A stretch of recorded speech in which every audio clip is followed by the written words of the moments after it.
An even bigger programming change is at 7 p.m. 7 p.m. Eastern, where Joy Reid's show, The ReidOut, ended tonight. And Joy is not taking a different job in the network. She is leaving the network altogether. And that is very, very, very hard to take. I am 51 years old. I have been gainfully employed since I was 12. And I have had so many different kinds of jobs, you wouldn't believe me if I told you. But in all of the jobs I have had, in all of the years I have been alive, there is no colleague for whom I have had more affection and more respect than Joy Reid.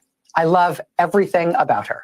I have learned so much from her. I have so much more to learn from her. I do not want to lose her as a colleague here at MSNBC. And personally, I think it is a bad mistake to let her walk out the door. It is not my call, and I understand that, but that's what I think. I will tell you, it is also unnerving to see that on a network where we've got two non-white hosts in primetime, both of our non-white hosts in primetime are losing their shows, as is Katie Fang on the weekend. And that feels worse than bad, no matter who replaces them. That feels indefensible, and I do not defend it. But there's just one other piece of it that you should know. From your side of the TV screen, you will mostly see changes in terms of who's in the anchor chair. And actually, everybody who's going to be in anchor chairs from here on out are great colleagues and great at what they do. And you are not going to be disappointed in who's on our air and what you're going to be seeing. But one thing you cannot necessarily see is that the people who get our shows on the air, they're really being put through the ringer. Dozens of producers and staffers, including some who are among the most experienced and most talented and most specialist producers in the building, are facing being laid off. They're being invited to reapply for new jobs. That has never happened at this scale in this way before when it comes to programming changes, presumably because it's not the right way to treat people and it's inefficient and it's unnecessary. And it kind of drops the bottom out of whether or not people feel like this is a good place to work. And so we don't generally do things that way. Maybe all of our folks, including most of the people who are getting this very show on the air right now, maybe they will all get new jobs here. And I hope they do. But in the meantime, being put in this kind of limbo, the anxiety and the discombobulation is off the charts at a time when this job already is extra stressful and difficult. It is not news for me to tell you that the press. Rachel Matt. Wait, 1, 2, 3. Oh, wait, are we really gonna do it? I don't know. I'm about to do it. Really gonna do it? Oh no, I'm about to do it. Oh no. Let's go. Y'all, we about to go on here because it is the final show of the ReidOut. And so we got here, I got squad. Look at all the people. Okay, so look, we're about to have a wonderful show. I'm gonna get I gotta get in this chair because I actually have to have a microphone on me so that I can actually be heard, not just on this live, but actually on the show itself. So, you know, I had to wear my merch. I've got all my merch on because I even have a shoe. Hold on, let me show you a shoe. I hope you guys can see it because, you know, we have the best merch because, you know, I'm really good at that. So we're going to actually have a fabulous show tonight, y'all. We have so many great surprise guests, people that you love, people that you enjoy watching on the ReidOut all the time. They're going to be here. Yeah, it is. You know, she handled that extremely well. Welcome. Good morning to another edition of Let It Be Known News. Good morning, Leah. Good morning, Stacey, and good morning, Black America. How are you today? Happy Tuesday. There we go. Black America. Yeah, I know who I'm talking to. Okay, there you go. But you know, it's Rachel Maddow was making a point, and I think she stopped short of making a larger point, which she started going into about who's behind those cameras, who's in those rooms, and I mean, it is a big point that we have lost people like Joy Reid, and Tiffany Cross was there, And don't forget, Rashida Jones was the first Black president there. Women, first Black period to be president of MSNBC. But you're losing people in front of the camera of color, and now the crumbling landscape that is mainstream media, as they continue to try and silence Black voices. Lester Holt um, is out at NBC Nightly News beginning June. Now, it appears that that was totally Lester's call. I don't think it was. I think that there was a deal made for Lester, and that he's going to stay on at Dateline NBC, which I actually watch and like a lot of well, I'll say some Dateline episodes. I think that Dateline has become a situation where they focus too much on white women victims. So they need to do talking about diversify. They need to diversify that. Not that we want more Black victims, but there are many Black victims out there that they can do stories on. But I see too many of the same story: the white man killing his white wife. It's this. It's and then but nonetheless, I think Lester made a deal. Mhm. And I like Lester. I actually worked with Lester for a minute when I was at MSNBC. Mhm. Was on a few of his weekend shows, and really nice guy, and very serious about his craft. Very serious newsman is Lester Holt. When he steps, Right. when those lights go on, Lester Holt, because it's like Dr. Jekyll and Mr. Hyde for real. I mean, he gets extremely serious about his craft. Unlike Right. I Lester. think it's a couple takeaways for me. Joy lived up to her name last night. She has so much Mhm. joy. Although we know probably inside she was feeling a lot of emotions, but she lived up to why I think people resonated with her every day of the week is because she is a journalist and she understands her job, whether the sun is shining or not. Um, Another takeaway for me is that now is the time more than ever for us to support Black owned media. I mean, you have us in the mornings, right? You have Roland Mhm. Martin in the evenings from 6 to 8. And then on Thursdays, you have Native Pod. So there are spaces that actually speak to our community with no restrictions. So I think that we should definitely be amplifying that. And the last thing is that it's not just Joy that's being affected. Let's remember the federal workers. There is a mandate to take Black jobs, Mhm. and it's happening on a federal and media level. And so, as we see this happening, we definitely want to support those Black shows and keep the federal workers or those who oppose the Trump administration. Like, look at what happened to Pastor Jamal Bryant. They had a poster of him in the White House with all the Black folks. So they are threatening us to not speak against or whatever. Mhm. They certainly are. It's overt. It's no longer like they say dog whistles. It's no longer something where you have to guess at. It is extremely um overt. RNG says he would not have done that last show. I thought it was important she did, RNG. I have to disagree with you. One of the rare times I disagree with you. I think it was very important she did that last show. And I thought it was such a statement that she brought others like Tiffany Cross in there, because Tiffany was unceremoniously dumped because she was very much like Joy, outspoken, unapologetically, with her Blackness. And I love I love how, I have to tell you, Niel, um, you and your LA stuff. I was never, and not still not into, you know, s- Kendrick Lamar and all that stuff. But I gotta That's tell you, okay. The I'm world is. enjoying. No, it's true. But no, my point though is that that has become such a fight song, say strong type performance, a Black performance as you can get, and you've seen uh Joy come out and they did a little thing of, the same, a parody of it, or if you will, or whatever. And it really hits you and makes you understand that more and more. Because I remember I told you when he first did that performance, I feel like I'm super black, but I didn't really get it. But now, as the days have passed and the Right. weeks have passed, you get it, and Mhm. you see what's happening. You get it.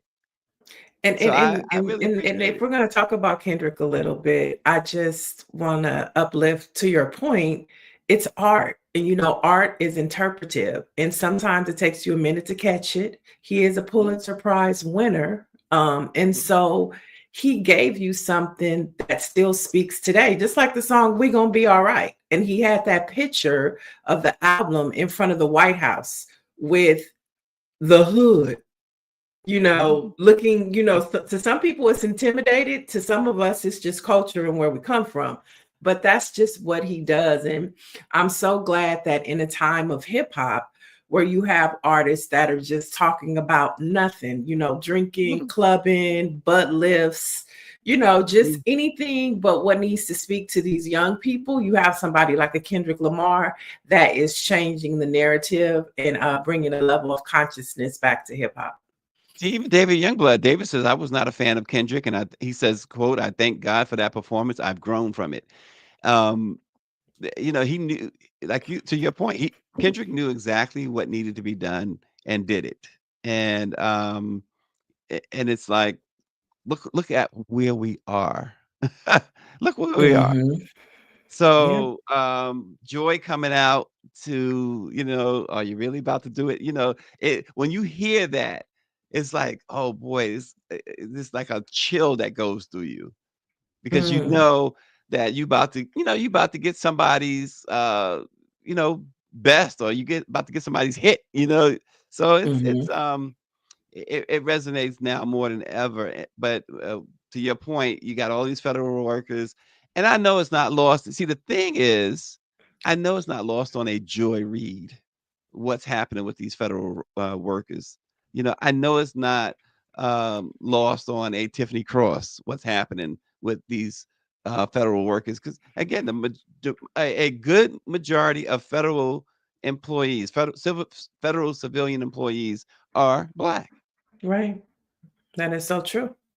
Like I said, So yeah, I said it yesterday and I'll say it again. I believe Donald Trump is sending us a message because when Michelle Obama said, who's going to tell him that one of them jobs might be a Black job? And it went viral and we were all posting it and like, and now he's like, joke's on y'all. I'm going to show you who's going to get a Black job and it ain't going to be none of y'all Negroes. and that That's just is how I'm taking it. no, and that is again why it's so dangerous to. We talked yesterday. Greer played uh, uh, Gil Scott Heron, Mhm. um, and I mentioned this yesterday. We have to stop just having our ears tickled when you hear Michelle Obama say what she said about them Black jobs. Um, y- you have to put it in perspective. They're not saying it to tickle your ears. Gil Scott Heron didn't say that to tickle your ears. Didn't do that performance to tickle your ears. Michelle didn't say that to tickle. It was a reason they said it. And so in that moment, right, when Martin Luther King said he had a dream, in that moment you had to appreciate it, and you had to act on it.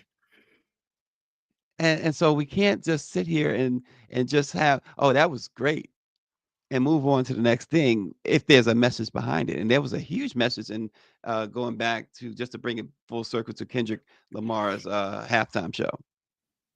For sure, 100%. I think that there might be a college course taught because they are teaching college courses on every. Beyonce got a college course. Rihanna has a college course. I'm pretty sure Kendrick is next because what he has done just in the music industry, in hip hop, and in social justice, like that spoke to the plight of Black folks. It spoke to racism in America. And so I'm pretty sure there'll be a college course about it.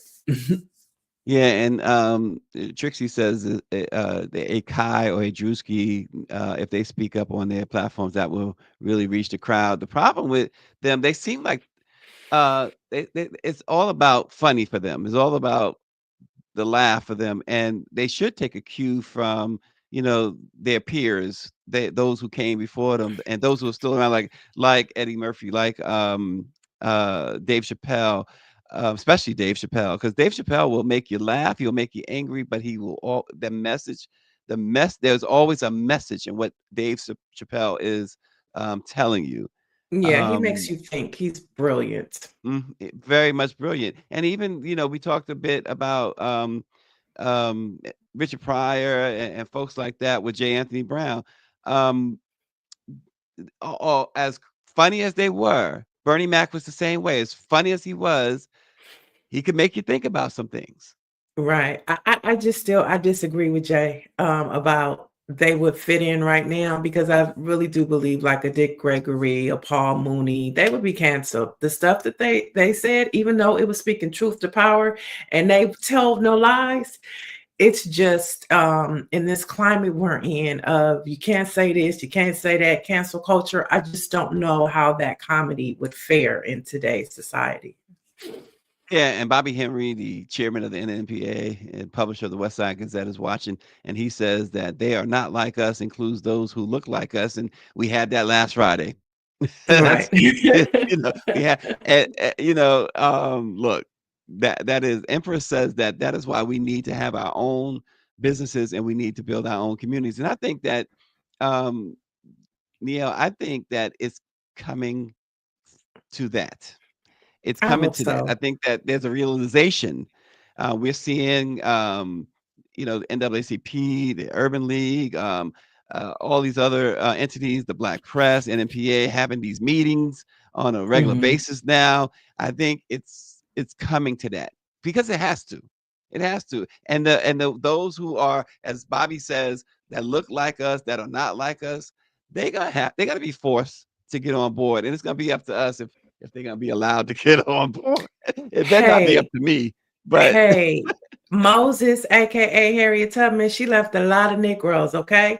And the ones that went with her and they wanted to turn around, she told them, if you think about turning back, I got the shotgun for you back. Because we can't risk you going back and telling our secrets. So either you keep it moving or yeah, you gotta go. Or you you gotta gonna go. get left at the plantation.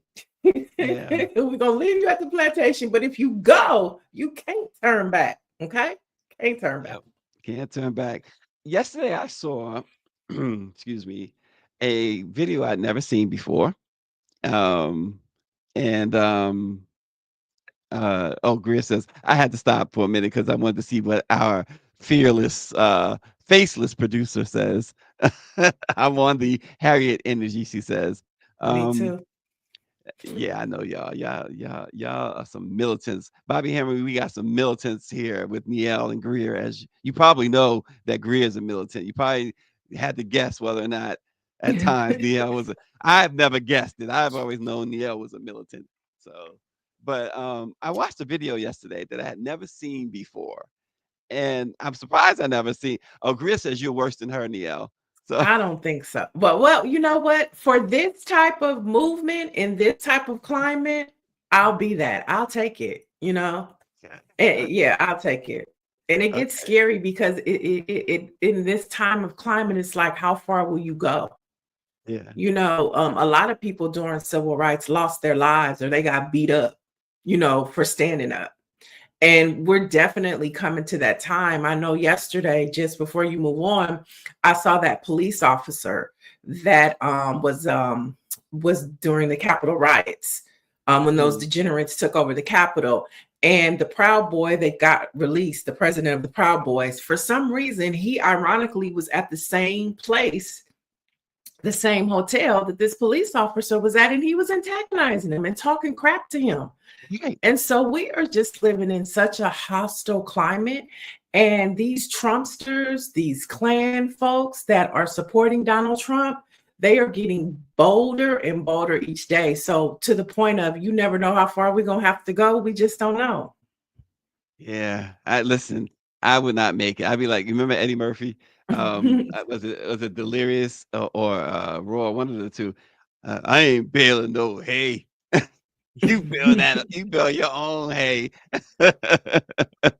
See, I'd be that, and they shoot me on the spot. But I was gonna say yesterday I saw a video that I had never seen. I was surprised I'd never seen it because we talked about Lauryn Hill yesterday, and everybody who knows me know that I had a 1-year love affair with Lauryn Hill. I was deeply in love with Lauryn Hill for about a year, 2 years when she released Miseducation. But there was a video of her, the Fugees, and Roberta Flack doing the classic "Killing Me Softly," and they absolutely killed it, Niel. And I said, wow, why did I never see that before? But sadly, of course, we saw so many tributes yesterday. Roberta Flack. And let's not forget my funky sensation, Gwen McCrae also died. And Jerry the Iceman Butler passed away as well. So in these last few days, we've lost 3 Well, serious Jasper, icons. let's not forget Yep, Jasper that's not Isley 4. died Yep, yesterday. So, and we need a yep. caravan of love right now. Okay. We need Tell that me about caravan of love. it. Chris Jasper as well. Wow, it's been 4 in the last like what 3 or 4 days. Roberta Flack was 88 years old, and I didn't realize that either. A nice long life for the great Roberta Flack. Gwen McCrae was 81. Mhm, Um, Rocking Chair and Funky Sensation. Um, and what was Jerry Butler was 85. mhm, And I believe Chris Jasper was 76. mm. Now I could be off by a number there with Chris, but it's really still it's sad to see our legends pass away, and And all in if the you same time period. Right, and if you haven't seen the Luther documentary, I recommend it. It is deliciously good. And one of the Wait a minute. stories it is. I've watched it like 3 times because Luther contributed so much just to our culture, from Sesame Street to when commercials had jingles. And one of the fun facts we learned was that it was Roberta Flack who pushed him into his solo career. So we thank Miss Roberta Flack for that, because Oh, Luther gave us some people. hits. Yeah. He gave us hits and he gave us a voice that can never be duplicated. Mm-mm. This guy was just amazing. And yeah, I saw the documentary too, and it was absolutely great. You said deliciously good. It was. It was so good because it brought back so many memories as a child for me. When my Yeah. aunts and my mom used to when records were in, and they put that Yeah. Luther record on, and he would just go. I mean, and then the time between him and Anita Baker when they got along, but they didn't get along, and they went on tour together. It was just that was such a good time in America. It It was really such a good was. time in America. Because um, if you think about it, we were just fresh out of like civil rights, like set 80s, you know what I'm saying? So we 70s. were reaping the benefits of what the civil rights movement had did for us, and we were kind of moving into that and stepping into that. And so my grandparents were happy that they were able to make a better life for for their kids. And then I came along as a grandkid. It was just a good time to be alive in America. I have to mention this. Oh, well, first let me say this. RNG notes that Roberta Flack graduated from a great HBCU, Howard University. HU, you Okay. know. Grambling in the house though, but I love a good Grambling now. HBCU. um, And oh, by the way, Bobby Henry, if you're still listening, I got a chance to see your cues the other day. They did they thing at my daughter's high school. They was actually celebrating HBCUs and all of the fraternities and sororities. The Deltas was there, AKAs were there, the Qs and others is there, and it was impressive. It was absolutely impressive. I have to bring this up, because this is absolutely, um, it's funny, and it's serious at the same time. Screens at the Mhm. U.S. Department of oh gosh, we'll get to that too. But screens at the U.S. Department of Housing and Urban Development were apparently hacked yesterday, displaying the message, quote, long live the real king, while an AI video of President Trump sucking the toes of Elon Musk played in the background. Now, this video had been circulating on social media, and it made its way into the federal offices of the Department of Housing and Urban Development.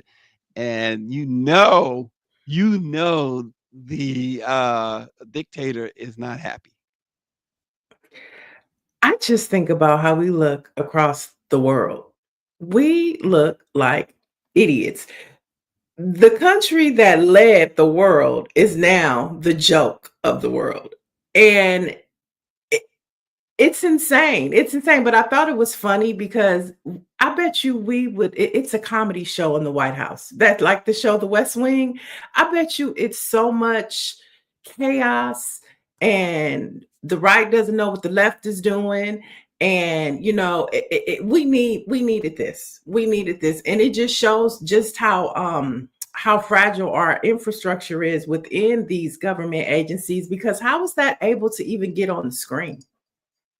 Yeah. Yeah, exactly. Exactly. And it just tells you, and they're investigating, they're spending taxpayer money investigating, who did it so we can get rid of them and, or worse, because Trump had already been agitated with folks calling Elon the real president or the co-president and stuff like that. But it's interesting because there's a book that just came out Mhm. called First Buddy. Um, and wait, I don't know if it's called First Buddy, but it was he mentioned in the book, he called Elon First Buddy, right? Michael Wolff wrote the book, and the book actually is titled All or Nothing: How Trump Recaptured America. And he Mhm. revealed that there's been several instances in which Trump has been left shaking his head on the antics of Elon Musk. Um, he was, in one instance, they described him wearing a black Make America Great Again hat Mhm. and untucked t-shirt, bounced around the stage. And we probably remember that while exposing his stomach. And Trump was like, what the F is wrong with this guy? And why doesn't his shirt fit? And then it goes into other real serious stuff about these security agents that Musk walks around with. And at one point, Musk was asked that he wanted to shake hands and say hi to Vice President JD Vance. And Musk was like, I really have no interest in speaking with that guy. Um, and you never see the three of them together. Trump, Musk, and Vance. Well, Vance is laying low. He's hoping that the two of them explode, literally, and then he could just ease on down into the Oval Office. Which is Yeah. not which, if you're thinking strategy, that's a smart play. I'd stay out the fray too and just wait it out. Listen, I totally believe that Vance will be president before long. I Mm. totally believe that. I just think this Heritage Foundation plans go beyond Donald Trump, and Donald Trump, I really believe, was a means to an end for them, and they have gained what they've just about finished gaining everything that they wanted to gain, and at some point, I just don't think he's going to be useful to them anymore. I think that he's going to be moved out. And Mm. that's just me. That's just Uh, me. I mean, well, I know that there are conspiracy. That sounds very conspiracy theorist like, whatever. That sounds very Greer like, but I just believe that.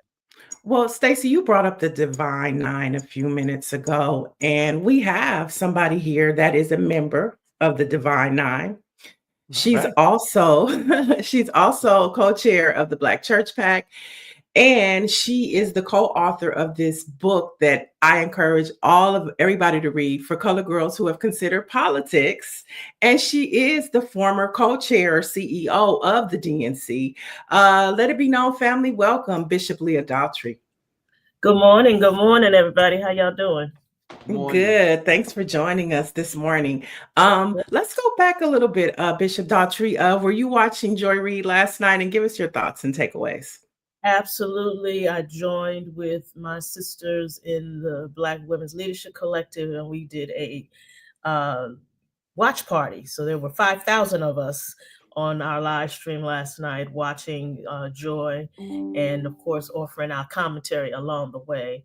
It was, I think, a masterclass in journalistic excellence, from her opening monologue where she set the stage for what we are all experiencing today, through the guests that she gave to us, and then the commentary at the end, right to the very ending moments in what was truly a class act where she named her team. The people who helped the show to run all of these years, and really reminded us that none of us are an island. And for everybody, from the interns to the makeup people, to the producers, to the directors, to shout them out, call their names, put their names into it, was just pure joy. It's classic joy. And, really, it was a bittersweet moment as we came to wrestle with that she's not going to be there every night anymore to give us these facts. And in this age of mis and disinformation, having a trusted source of information, of resources, of truth telling that we weren't getting anywhere else is going to be a real loss for our communities. And so, our hashtag is we need joy. And we want to see her and support her on all the platforms where she's going to be. But, we also want to call out MSNBC for the continued way in which they are removing Black voices from their airways, starting back when Karen Finney was on. Then it was Melissa Harris Perry, and Tiffany Cross, and now Joy Reid. This is the fourth instance of a Black woman's voice being removed from the airways. And so we want to call attention to that and really hold them to account for how they are using and misusing our voices. Something when you have the white host like Rachel Maddow call out the network for it's getting rid of these Black faces and voices, but then you have Morning Joe, whose ratings have plummeted for years, have been plummeting for years, and they make the move to go to Mar-a-Lago and kiss the ring, as it were, and they appear as safe as ever. Let's talk about that a little bit. How do you reconcile? How do we reconcile that? When you look at the fact, exactly what you said, that with plummeting ratings, who watches Morning Joe? I don't know who watches. But up against Joy Reid and others who have had solid ratings, what we are looking at is just another example of the myth of the meritocracy. This is not about who's qualified, as the president has clearly, actually our co-presidents have clearly been demonstrating over these last 30 days. This is not about whether you've earned it, as we see with the Joint Chiefs of Staff, Chief C.Q. Brown, a 4-star general who was dismissed in favor of a 3-star somebody. So this is not about what you've earned. This is about race. This is about who they like and who they don't like, and who conforms and who doesn't conform. And we got to pay real attention to that, as they are dismissing federal workers who have been in their jobs, who have made this government run without regard to qualifications or whether they did a good job performance. They're letting go people who have high performance reviews. So we're not talking about what people have earned and what people deserve. This is about a myth of the qualified white man versus everybody else, and them trying to hang on with their fingernails to the power that they have gained over the years as the world becomes browner, blacker, and more female. Bishop Daughtry, you, former CEO of DNC, very involved in the party. You've seen many administrations, and everything that you're saying is negative. But we know that for some reason, the DNC has a communication problem. Currently, the party now has new leadership. Where do you see the party going from here to kind of take back what seems like they're missing in communication? Yeah, I think it is a well-established fact by anybody who wants to tell the truth that we have a communications issue. I don't think that we have a values issue or even a policy issue. I think the way that we communicate with the American people has not stayed consistent with the times, that we've relied on past practices to carry us through and not made the necessary adjustments to be in the communities, one, who have been loyal to us, and to continue to invest in the Democratic Party, to continue to invest in African American voters and Latino voters who have been consistent with us over the years. And now we are seeing inroads because we don't make the investments. But also, we got to go to where the voters are in with messages that they understand, in the language that makes sense to them, to talk about the things that they care about. I'm talking about rural communities. I'm talking about white working class people, because Black working class people have been with the Democratic Party. So when they talk about working class, it is sticks in my craw that there's this assumption that somehow Black people are not part of the working class. And so we got to make some pivots. I mean, that's just the truth. And I think for us, as those of us who consistently vote Democrat, we got to demand something different and understand that the leaders of the Democratic Party are not always the people on Capitol Hill or at your state capitol or sitting in the state party office. I'm a Democrat. Those of us who are watching who are Democrats, we are leaders in the Democratic Party as well. So when we talk about what the Democratic Party is doing, should be doing, I take that personally. What should I be doing as a Democrat to help us advance the messaging and the policies and the principles that we stand for that clearly have been working? And as my friend Earl says, listen, if the Democrats weren't doing anything over the last 50 years, then what is it exactly that the Republicans are dismantling? They're dismantling something. And it's the work that the Democratic Party has been putting in: Social Security, Medicare, Medicaid. We see them dismantling it day by day, inch by inch. Medicaid is on the docket today. On the docket today as they do this budget resolution. And you see the meanness, it's just simple. It's not even a big word. The meanness of actually saying that American citizens, we're just going to take away their health care. They're poor already. They're pressed already. And so now we're just going to take away any means that they have to even see an emergency doctor. And more than that, Social Security. I paid into the Social Security system. Right. I want my money back. The government not giving me nothing. I've been paying all these years. And now they're talking about stripping away the money I put in. I want my money. I'm getting to that age. I want my money. Run me my money. Run me my check. I don't know. So what are we talking about here? That they are now dismantling these systems, and it's just mean. There's no other word for it. It's mean, it's small, it's evil spirited, that we would kick people when they're down, that we would take people's money that they've paid in, that we're saying old people can't have health insurance. Just what kind of country are we?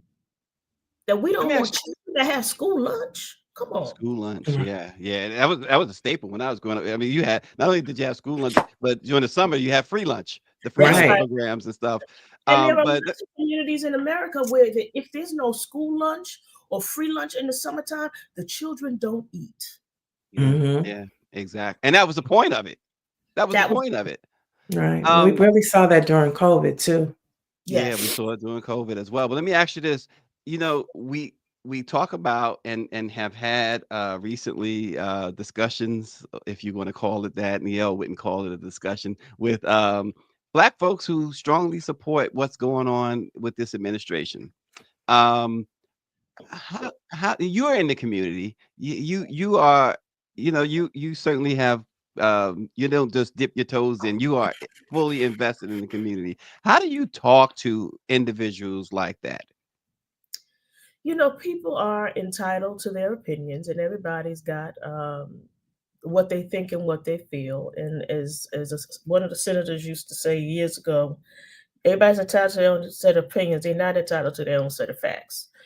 And I think for a lot of folks in this moment, particularly those of our people who voted for President Trump, I'm like, okay, well, we're going to see. We're going to see, and we're going to see when all of his policies are implemented and tomatoes are $10 and your tequila done tripled in price. And you have the real impact. And people talk about the federal government and it's yeah, the federal government is not just in Washington.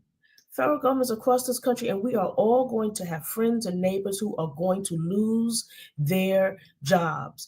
And with the budget that the Congress is passing, they won't have any safety net of Medicaid, of SNAP benefits. We are all going to know someone who's been impacted, if it's not we ourselves, if it's not our parents who can't stay at the home no more because there's no more Medicaid, and mama got to move in with us while we take care of her and adjust our lives because we can't afford home health care. So, you know, it's like, all right, we just gonna, you voted for who you voted for, you got the government. I hope you get the government you voted for. And sometimes you just can't have an argument, and you're just gonna have to let the days play out and let folks see what's what. I saw one of the Black Republican commentators on one of the network news shows saying, "I voted for this, but they firing the wrong people. My friend got fired." Like, what were they supposed to take a voter roll and say you okay? And no, we don't do that. So.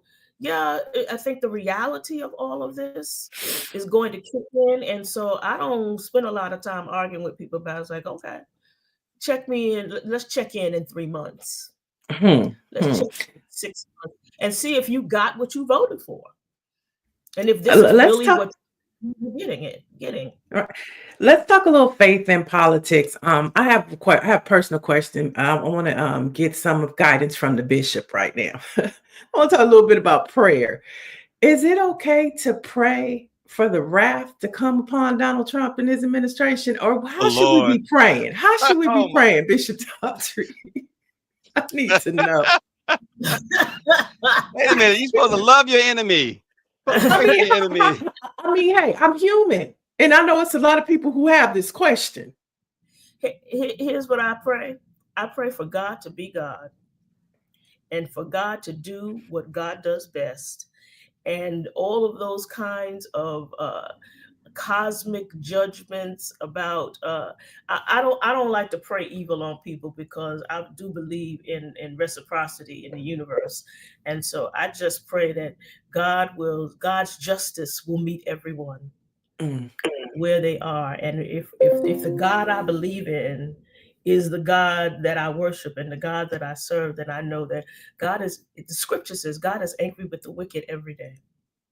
God has a special interest and love and concern for all of his children, but most particularly those who find themselves at the short end of the stick, those for whom justice and these governmental systems don't work. Much of Jesus's ministry was about the powers that be, whether they were the religious leaders or the political leaders, and how they treated the people unfairly. And so, you know, my friend Aubrey Hendricks, who wrote a wonderful book called The Politics of Jesus, he says, treat the people's needs as holy. We are reflections of the Most High God. And so our need for clean air and clean water and safety and health in our bodies are holy things. And those who do not provide the things that treat the people's needs as holy, that see all the people as holy, are in violation of the rules and the laws of the Most High God. And they have to expect a consequence from their actions. Well, I hope it happens here on earth. Not in the afterlife. That would be so good to see, wouldn't it? It would be so good.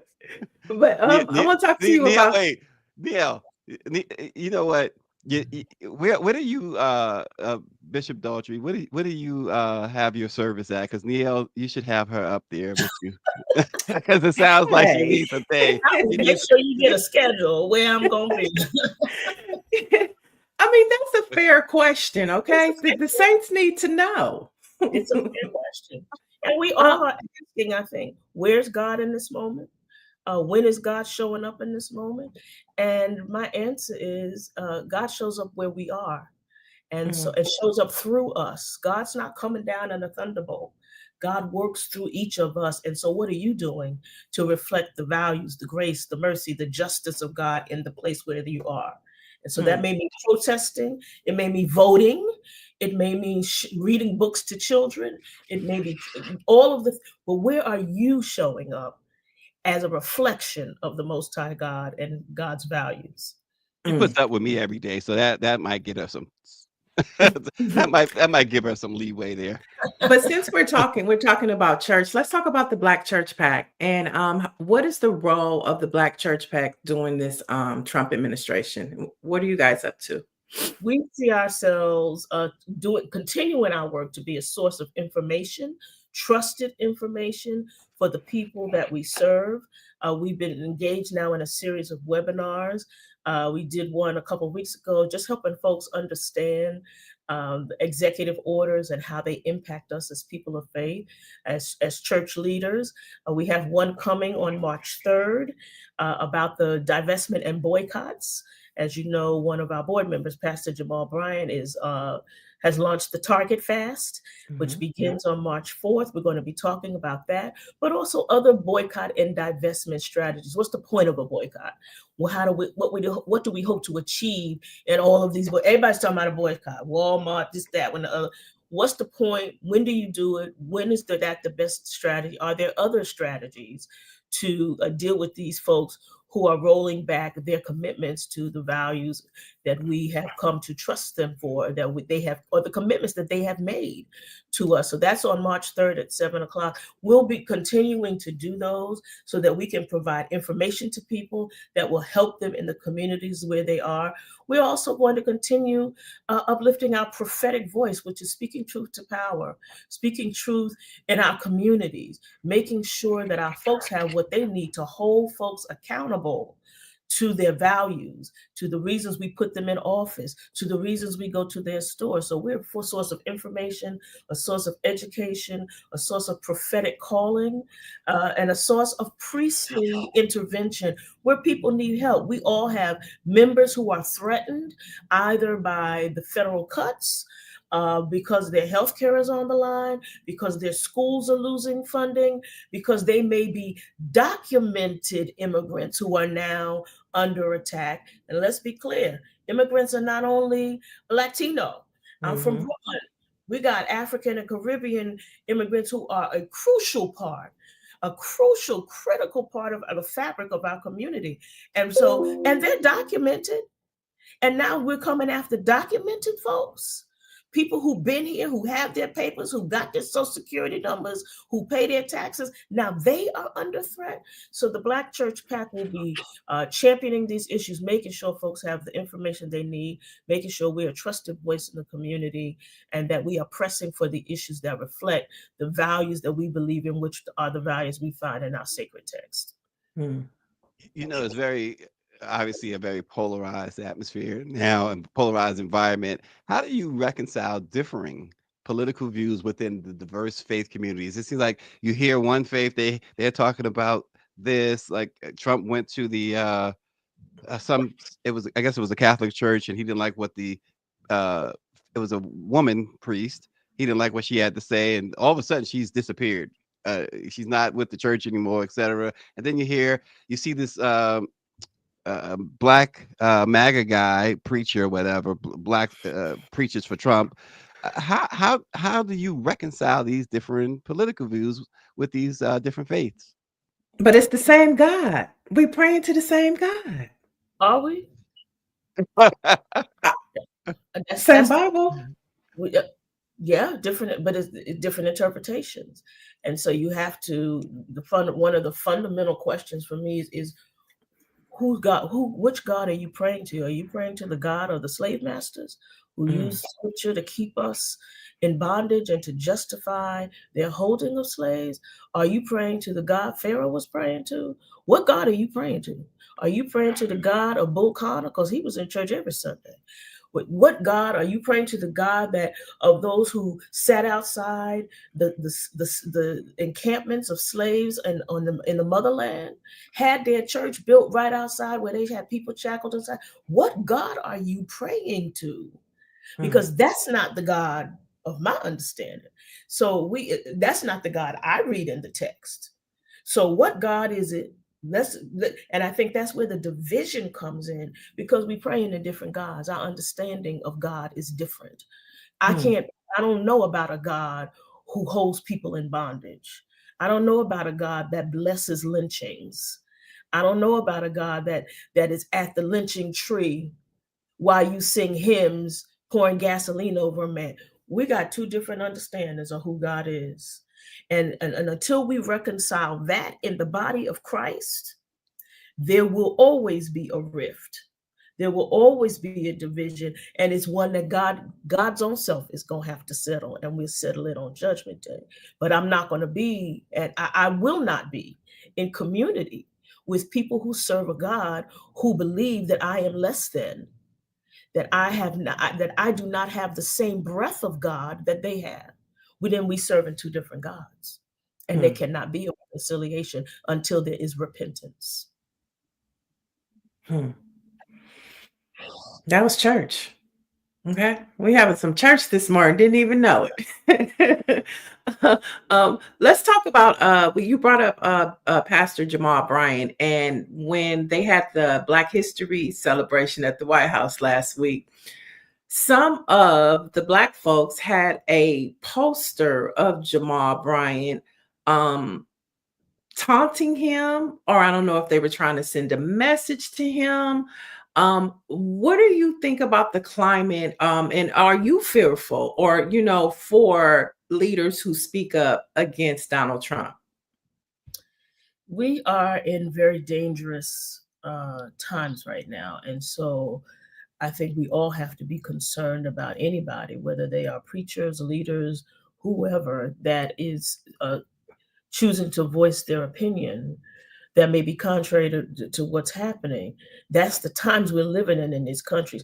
And while it creates the environment that allows those who may be having mental challenges or other kinds of challenges to feel emboldened, to feel free, to take physical action against folks. And that's concerning. And we have to be mindful of the language that is being used. We have to be mindful of the environment that it creates, that unleashes and emboldens those who are not among us who are balanced. And so, yeah, I saw that clip of the folks at the White House with the picture of Jamal, and I thought it was despicable. It was dangerous that they went in. First of all, how they get the sign in? I mean, what's the rules now at the White House? How you get that even in 2 months ago? You couldn't have gotten there with no sign on no stick, or you couldn't. That wouldn't have been allowed. So how was that allowed to be in? And as they are celebrating the confirmation of the new FBI director, who has admitted he's got a hit list and all these other things, then they bring up the sign of Pastor Jamal as though inviting the FBI director to investigate him, to come after him, to target him. Unacceptable. Unacceptable. And we are not going to stand for it. And that as Black leaders, we will protect our own. We're speaking against it. We're not, we're going to take action against it to make sure that we are all safe and whole. And we're going to, and as Pastor Jamal preached on Sunday, we ain't scared. We ain't scared. We've been through difficult times before as leaders. We'll take the precautions we need to take, but it's not going to silence us.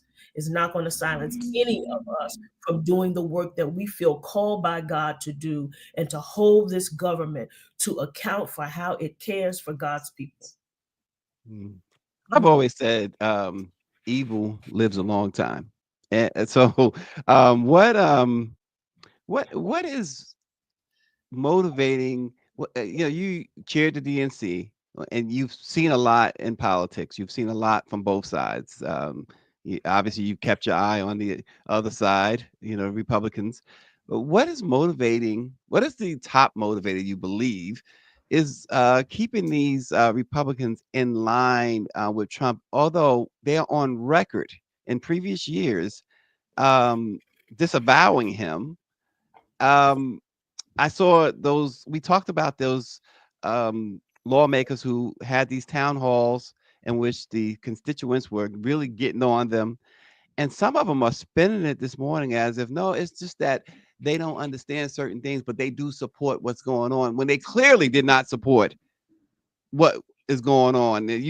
We played a clip yesterday of someone saying we need or what John Lewis would have done. He would have gone to jail by now, and things of that nature.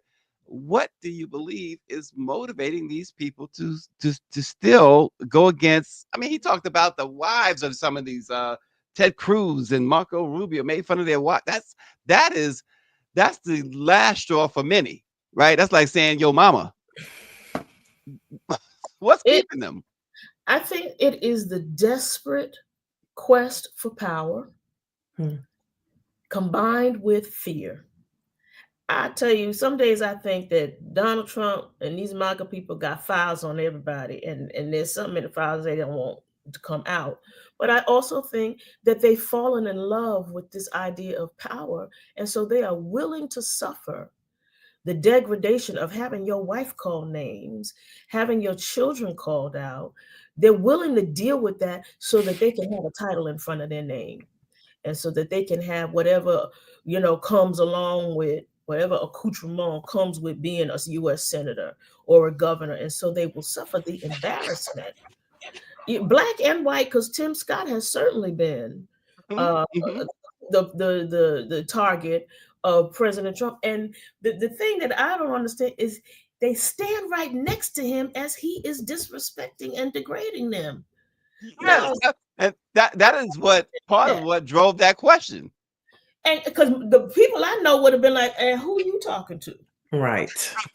Right. No, I'm not going out like this. You're not going to embarrass me on this stage with my people, calling me and my wife. I don't know no black men like that would have stood there and allowed that to happen.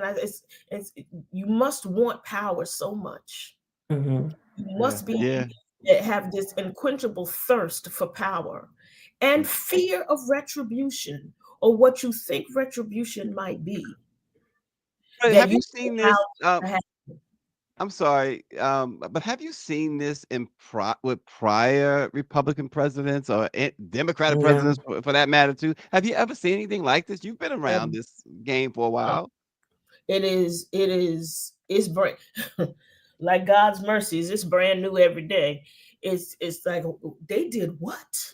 I watched the town hall of the gentleman in Georgia where his constituents were, they were going in with facts and figures. And one woman was very upset about the new voting laws they're trying to pass that would require you to have a birth certificate that matches with your current ID. And white woman, and she said, I took my husband's name. So no, my birth certificate does not match my ID.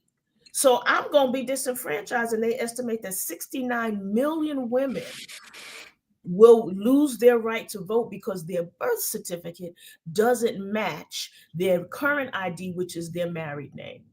She argued this point, and he told her she didn't understand the legislation. She had the legislation. She's like, no, it says this. He said, that's not what it says. She says, I'm reading it. This is what it says. And it's like the audacity to tell me that what I'm reading isn't what I'm reading. So there's also an arrogance here that says, I know more, I know better, I know something you don't know. And so let me be the benevolent congressperson and the benevolent leader here and pass some crumbs to the children and let me teach you all of this. And this is a moment, I believe, for us to take our power back, to reclaim our power and say, no, I know what I read and I will not be duped. I will not be deceived. I'm going to do what I need to do to protect my community, protect my family, protect myself. And so you're going to have to go in November. I'm going to have to make a different decision because I will not be condescended to. I will not be informed by you. That part. Before we let you go, I want to bring it back up to a high note. And you do an amazing conference each year called I Am Power Rising. Will that be returning this year? It will be. We'll be making a big announcement in a couple of weeks about where we're going to be. And Power Rising is a gathering place by, for, and about Black women. And we come together to talk about the issues that concern us, to talk about our strategy and action plans for the future. And of course, we have the most spontaneous, most amazing dance parties there ever is. And so it's a place where Black women come together to teach, to learn, to grow, and to love on one another, and to be refueled for the fights we have ahead. You can visit us at our website, powerrising.org, and stay tuned. Sign up for the email list so you'll be first to know when and where Power Rising is going to gather. All right. Thank you so much. And then that targetfast.org, the Target Fast is March 5th to April 17th. That's during Lent season, right? Yes, that's exactly right. It coincides with the Lenten season. Takes us right to Easter, 40 days. And if you go to targetfast.org, the reason I like this fast is because it's clear about a timeline, about what we're asking for. So we will know whether we have met the goal and met the mark. The only thing worse than a bad boycott is a failed boycott. So we want to make sure that this one is successful. So it's targeted, it's measurable, it's achievable if we all do our part. Thank you so much, Bishop Daughtry. And we'd love to have you back to come back when I Am Power Rising releases its dates and speakers. We'd love to have you back to talk about it. Absolutely. It's good to see y'all. Take good care. You too. Thanks God for bless. joining us. Wow. You had fun. I had church. I got church, you know. My spirit is better. I'm going to pray for thy will to be done. Thy will be done, Lord, on earth as it is in heaven. I like what Quinn said, Mr. Durrett, and I didn't get to it when it was mentioned, but he said, if someone cannot defend their own wife, how could you believe they could defend others? And so right there, I mean, that is not just a sign of it's evidence, pure evidence of a weak man. I want to get to, before we move forward, there's a couple of little items I wanted to bring up. One is the Epstein files. So there's, as I suspected, and there's a report, and I believe the report is kind of being suppressed, but there's a report that suggests that they have already removed the names that they wanted to remove from the Epstein flight logs and things of that nature. Now, what's interesting about that is, redacted lists had been released in the past that had certain names on it, including the president. And it's going to be interesting to see whose names they removed from this. So we know Trump was on that list. So if it comes out and you don't see Trump's name on it, come on. Yeah, we know a few more names too. And he's going to hold that over those individuals' heads to keep them quiet and silent. And we won't be hearing from those folks, I can guarantee you. Yeah. Former presidents and all. The other thing I wanted to mention this morning, because I'm petty, Cardi B, in her defamation suit, Tasha K was ordered to pay in monthly installments. She's got to pay her something like 40, not monthly, but quarterly, $40,000 quarterly until she pays her off entirely. And it's going to amount to 1.2 million, a little, less than what Cardi had originally won in the judgment, but she agreed to the 1.2 million because that means that she has to start paying it immediately. Natasha's saying that she only has a net worth of $60,000, and Cardi's like, I could care less. And guess what? I'm with her all the way on that. Well, All the way. I know Tasha K also just settled with Kevin Hart a week or two ago. Whatever the judgment or settlement was, it was undisclosed. And you can't just go around doing this stuff. Yeah. Just because they're celebrities. This is the time that we live in, and it's just funny how bigger entities can get away with it, but a Tasha K got to pay. Well, you barked up the wrong tree. You FAFO. But the stuff that she said about Cardi B, I'm not totally aware of everything she said about Kevin Hart, but what she said about it was clearly actionable. You can't call her a prostitute. You can't say definitively, because there was no evidence that she ever worked as a prostitute. But also to say that she was giving people STDs. If that doesn't cross the line, listen, that's this awful thing to say because you don't like someone. My question became, and I don't think that they know each other personally. Why did it become so personal? Love and hip hop, gossip. I have no comment on this story. I have no comment. Tasha K gonna Tasha K and Cardi gonna Cardi. Okay, she gonna Cardi B it. She gonna Cardi B it. But yeah, these things they spark my curiosity. That's all. It's nothing. I don't report on it. I don't write on it. It is what it is, as they say. But we just want Cardi to drop that album. Okay, we waiting on that album, Cardi B. That's what we want. Right, but more importantly, you said it at the top of the show. I don't care if you're Black or not, if you're Tasha K or whatever. You need to come to credible news sources. People need to come to credible news sources, and that's where I was really getting at by bringing that up. Because it's just it's so bad now that folks should be seeking real information. I also wanted to mention, and Greer really wants us to mention this too, because it's extremely important.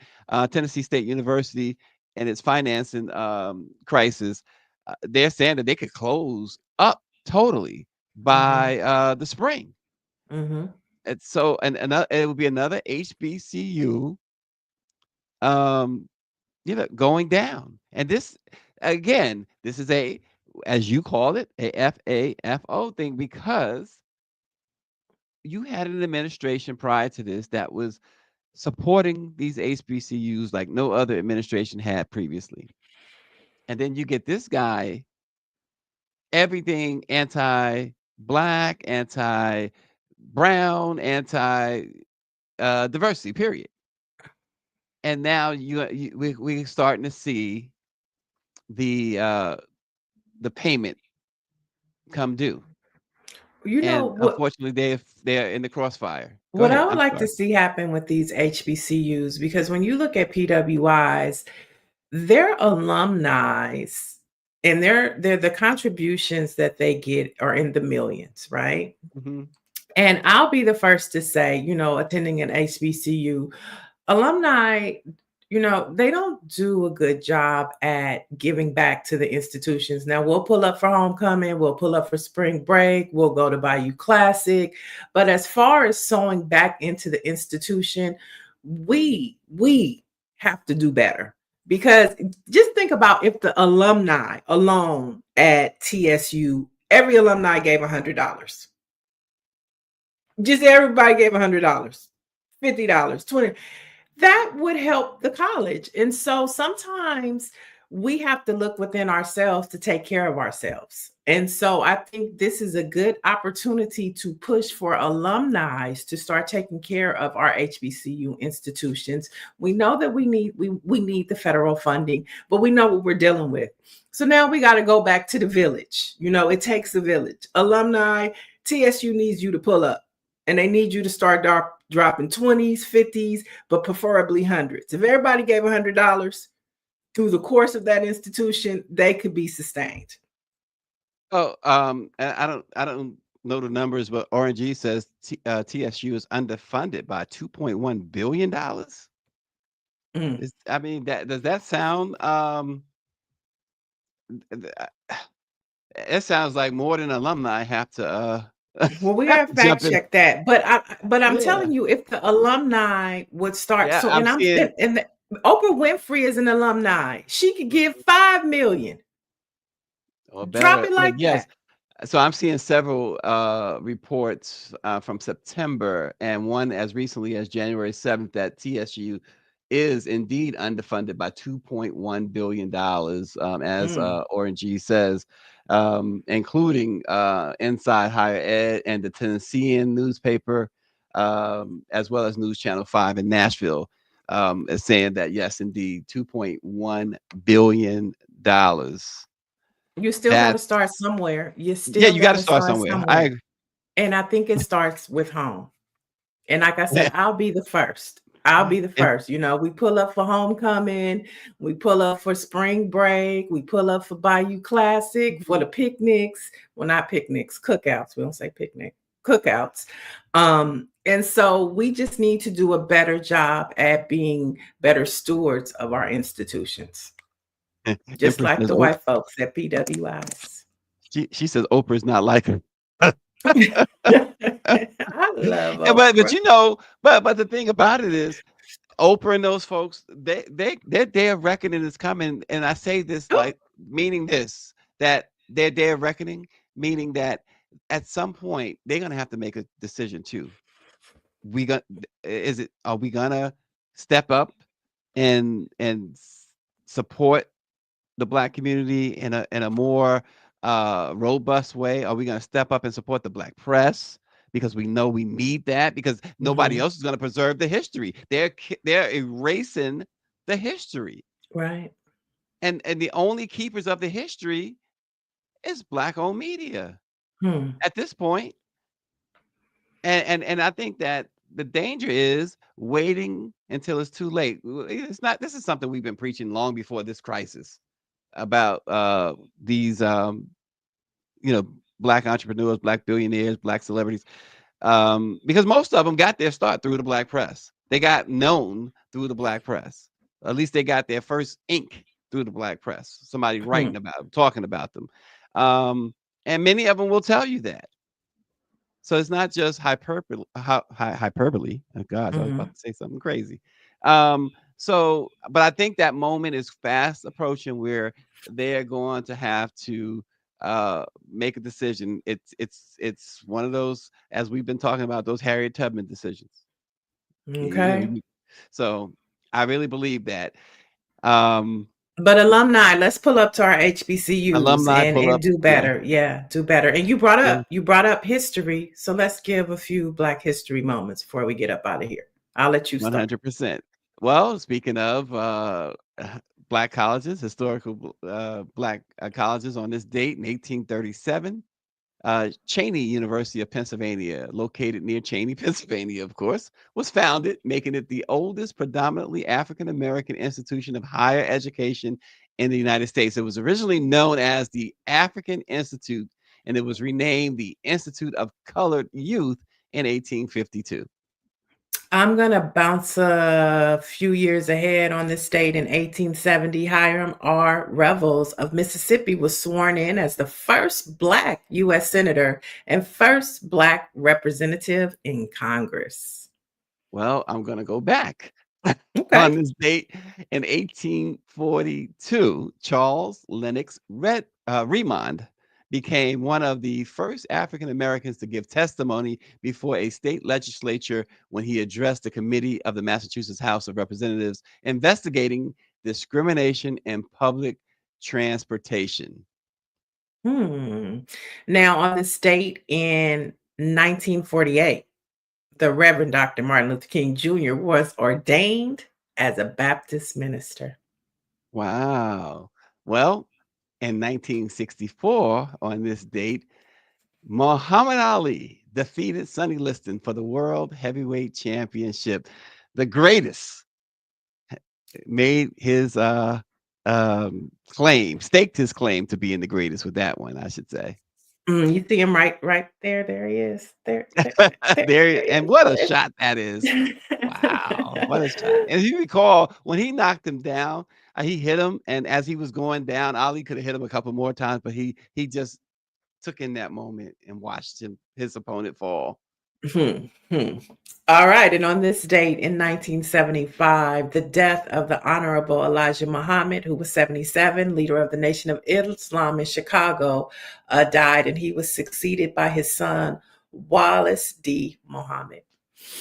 I didn't realize, Neil, that Elijah Muhammad was just 77 years old when he passed away. I didn't either. Yeah, Well, I I love thought he these was Black older. History moments. Yeah, that's interesting stuff. On this date in 1987, NAACP leader Edward Daniel Nixon died.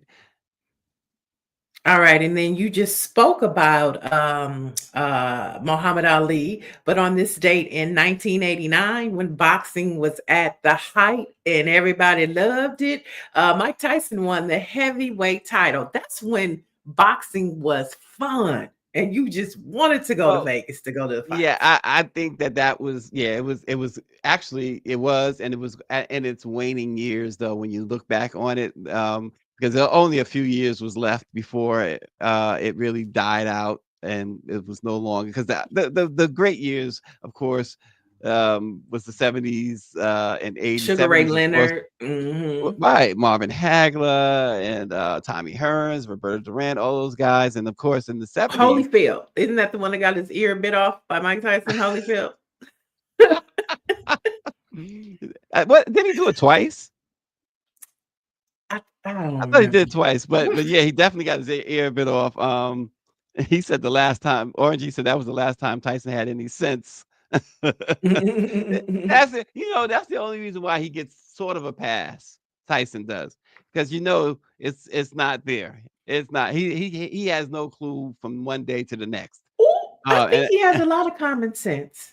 You think so? I do. I think he has sense. I think He's just a little so many crazy. blows. Not a little. He's way crazy. I think he has more sense than Kanye West. Okay, but that's not hard. Listen, on this date, 1991, Adrienne Mitchell, the first African-American woman to die in combat in the Persian Gulf War, is killed in her military barracks in Saudi Arabia. Yeah, sad. That's a sad anniversary. But we remember her and we say her name because she contributed to American history. Black history is always woven with American history. 100%. Can't have one without the other. And on this date in 1998, now I can separate the art from the person. Well, you can. So okay. We're going to uplift this moment because this was a great song. On this date in 1998, R. Kelly's I Believe I Can Fly won 3 Grammys. Wow, it's a shame. What a talent, and not just vocally, but this guy was a talent songwriter. R. Kelly could write the heck out of a song, and I mean, wow, it's just a shame that these folks with all that talent. What's that movie from Bronx Tale, where it said wasted talent, nothing's worse than wasted talent. It's like, wow.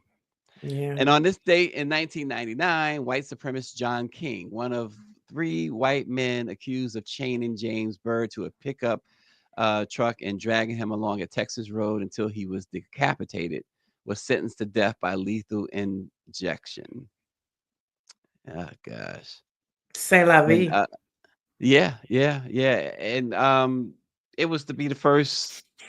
He was to be the first white Texan executed for killing a black person since the end of slavery. Isn't that something? Because and so when again, that's why, I mean, it didn't happen then, but that's why later that slogan and organization, Black Lives Matter, took on a real meaning. Because they had, you would not kill a white man for killing a black man. And so to them, it didn't matter. And that's why you had folks, when they would say, well, all lives matter or blue lives matter or whatever, you understood that either they didn't understand or they was just being racist or they just was being antagonistic when they was interweaving or interjecting those other sayings. Because Black lives just in this country, even by this country's laws and even by this country's constitution, Black lives did not matter. Yeah, and we still have to fight for them to matter, whether it be our jobs, whether it be our health, whether it be our finances. We still have to fight for our lives to matter. Well, and again, as we talked about with our great guest this morning, today Congress is going to try and pass legislation that includes stripping down and almost gutting Medicaid and Medicare, as well as taking away SNAP benefits and other things like that. So it's hard times, Neil. Right. But it to Bishop Daughtry's point, God is up to something, and we do. I mean, I ask these questions, about how to pray and things like that, because sometimes I am challenged, but I know God is up to something. And if he brought us through from the Bible to slavery to civil rights, he's going to bring us through this. But we just have to be available and ready to do what we need to do to make things happen. Well, make it happen. Make it happen. So yesterday, at the urging or behest of Orange G, when he injected JJ Fad in the conversation, we got a little vocals from the L. You forgot? You forgot? So naturally, I was wondering if you were going to take us out with some vocals this morning. No, but you are going to take us out with the black paper of the day. Okay, I'm going to toss that back to you. What's the black paper of the day? Look how she got out of that. Look how she got out of that. The black paper of the day is the Savannah Tribune, which will be celebrating, is celebrating 150 years in 2025. The Savannah Tribune, and just think about that for a moment. We got about a minute or so left. Just think about that. 150-year-old Black-owned newspaper. Now, the Black press itself is 198 years old. So this is one of the oldest Black-owned newspapers ever, the Savannah Tribune. And they're actually going to have a huge celebration during the National Newspaper Publishers Association's annual convention, summer convention, in June, because the date of their anniversary actually falls when the conference is, the week of June 24th. Yeah. So, and there's Tanya Milton, and gosh, they're going to kill me for forgetting the actual publisher's name in the middle. But Bobby, you watching? What's her name, Bobby? But the Savannah Tribune, that's a lot. So we're going down to Savannah, and I'm going to tell you something. I have never been to Savannah, Georgia. I haven't either. I've never been, but I'm excited to go. Yeah, I'm thinking about taking the train though. I'm afraid to fly. That's my I'm point. really. That's my point. The anxiety is just like, but yeah, I will be there to celebrate Black history, Black excellence, and the contributions of what the Black press has done for our community. And so, like we were talking earlier, and we started the show in celebrating the contributions of Joy Reid to MSNBC. We hate to see her go, but one thing that has always remained, whether you see our faces in mainstream media or not, is the Black press. 198 Oh, years of telling our stories. we really want to make it to 200. We want to make it to 200, y'all. So help us make it to 200. That's Shirley James is the publisher there in the middle in the nice purple jacket there. Shirley James, Tanya Milton is I believe Tanya is the managing editor there at the Savannah Tribune. Great newspaper. So check out the Savannah Tribune, like all of our papers, really. You can go online and check them out. You don't have to live in the area to get news from them. And again, as you said, Neil, this is the only place you're going to really get real, true, and truth to power news is the Black press. And it's 100% Black owned. Okay. We don't have to worry about nobody telling us what we can and cannot do. So support us in the mornings. Okay. And then in the evenings, you can go check out Roland Martin from 6 to 8. I think it's Eastern Standard Time. And then we have Andrew Gillum, Angela Rye, Tiffany Cross on Thursdays with Native Pod. And so we'll be here telling you where you can get your news from a Black perspective that's unapologetic, and you don't have to worry about us getting canceled. There's Don Lemon as well. Oh, Don Lemon. Yeah, I forgot about Don Lemon. Did you see him drop the F-bomb yesterday? Oh, my gosh. He gave Megyn Kelly the middle finger, okay? But he said it. I'm like, Teslin. Greer brought up Teslin over at Revolt. Yeah, she's doing news every Thursday. She has a show. So we're here, and I'm gonna throw a couple more out there. Bobby Henry's watching, so you got the 2-minute warning on Thursday nights on the West Side Gazette's YouTube page. You got Denise Rolock Barnes' Win TV on Fridays. Lauren Burke. We got Make It Plain with our very own Mark Thompson. Yeah, so you got options, folks. You got real options with Black. 100% as Neil said, 100% Black owned. So check it out. And check us out every morning. And we appreciate you guys subscribing to our YouTube page because I've noticed that you guys have been listening and you have been subscribing. So thanks a lot for that. We really appreciate it. Yeah, we're going to check them out tomorrow. Yes, tomorrow. Peace and love. See you then. His word killing me softly. Come on. With his song. Roberta Flack.